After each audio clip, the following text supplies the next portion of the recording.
लेकिन नतीजे नतीजे बीजेपी के पक्ष में आ रहे हैं। सिद्धार्थ यादव, जिस तरह से आपने सुना अभी किदवई साहब को कि अभी तो कांग्रेस अकेली लड़ी है, अगर इंडिया अलायंस भी इसके साथ मिलकर होगी तो फिर बीजेपी की खैर नहीं।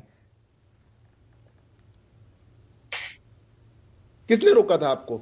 अरे आप ही एक दूसरे को, कोई चिरकुट बता रहा था, कोई अखिलेश वखिलेश बता रहा था, आप ही लोग लड़ रहे थे आपस में। हमने आपको खुला मैदान दिया, गठबंधन की इतनी बैठकें हो चुकी थी, आईते लड़ते, बिल्कुल गठबंधन करते, सीटों की शेयरिंग करते। वास्तविकता यह है कि जितने अभी विपक्ष के नेता हैं सबको एक बार बैठाना चाहिए और कुछ पाने की छींटे मारने चाहिए चेहरे पे। ये सपने से बाहर नहीं आ पा रहे।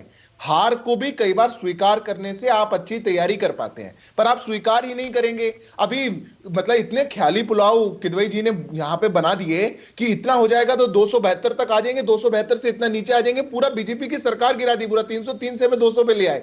और ये मैं कहना नहीं चाहता कि हम सब पार्टियों का सम्मान करते हैं, हम महाराष्ट्र में सुपड़ा साफ हो जाएगा ऐसा किदवई जी बोल रहे हैं। अरे आपका सुपड़ा है ही नहीं महाराष्ट्र के अंदर, आप हिमाचल में नहीं है, आप 80% देश में नहीं है। एक राज्य में आप सरकार चला रहे हैं, दूसरे में आप सीट मांगने गए थे, वहां पे आपको 5 सीट मिली नहीं, आप ही के गठबंधन के साथियों से। आप हमारा सुपड़ा साफ करवा रहे हैं। अरे हम सहजता से कह रहे हैं कि हमने देश में एक विकास की यात्रा को बनाया, हमारे पास एक ऐसा नेतृत्व है, आदरणीय नरेंद्र मोदी जी का नेतृत्व है, जिस पर पूरा देश विश्वास कर रहा है।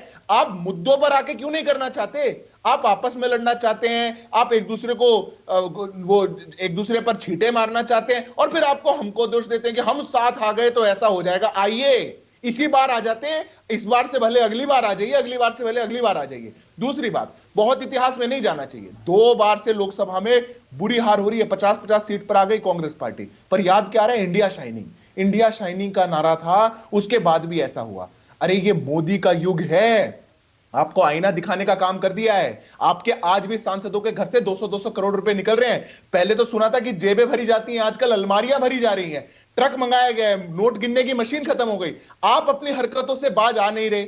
आपको मोदी के युग में सांस लेने में भी तकलीफ हो रही है, क्योंकि जो स्टाइल ऑफ पॉलिटिक्स आपकी थी, तुष्टीकरण की, भ्रष्टाचार की, लोगों को गिराने की, एक परिवार सेंट्रिक, वो देश ने लेकिन सिद्धार्थ जी स्टाइल ऑफ पॉलिटिक्स जो है, स्टाइल ऑफ पॉलिटिक्स की बीजेपी की भी बदली है। जब से इंडिया अलायंस ने जाति का, ओबीसी का मुद्दा उठाया था तो अमित शाह को दक्षिण में जाके ये बोलना पड़ा था कि हम मुख्यमंत्री बनाएंगे तो पिछड़ा बनाएंगे।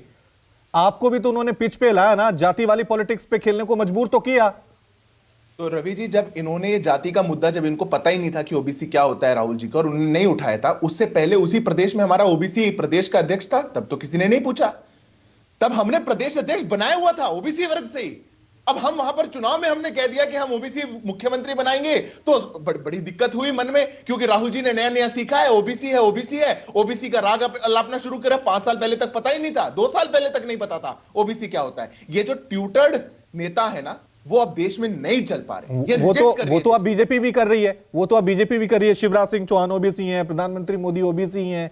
ये तो आपकी तरफ से भी शुरू हो गया ना रवि जी। उनको मतलब if you are given a test of your medicine, तो बुरा नहीं मानना चाहिए। आप बोले ओबीसी ओबीसी ओबीसी, और बोले तब जब देश का प्रधानमंत्री ओबीसी हो, जब देश के इतिहास में सबसे ज्यादा मंत्री ओबीसी हो, जब सबसे ज्यादा काम ओबीसी के लिए किया गया हो, जब पिछड़े वर्ग को कॉन्स्टिट्यूशनल स्टेटस दिया गया हो, तब आप ओबीसी बोलेंगे तो देश तो पूछेगा ना। विश्वकर्मा योजना आई, उसके बाद आपको ओबीसी, लेकिन चाहता है इंडिया अलायंस यही चाहता है कि आप ओबीसी और इस मुद्दे पे आए, क्योंकि जो धर्म की पॉलिटिक्स बीजेपी करती है उसका जवाब इंडिया अलायंस के पास यही है, जाति की पॉलिटिक्स, और आपको मजबूर किया है। मैं रवि जी बड़ी सहजता से कहता हूं, ये प्रयास करते हैं, ये चाहते हैं, ये लेकर के आए। इन विधानसभा चुनावों में सबसे बड़ा मुद्दा ओबीसी वर्ग का बनाने का प्रयास किया, और ओबीसी वर्ग ने जवाब दिया। मध्य प्रदेश में सबसे बड़ा ओबीसी वर्ग है, 50% से ऊपर भारतीय जनता पार्टी का वोट शेयर मिल रहा है वहां पर। ठीक है नीरज।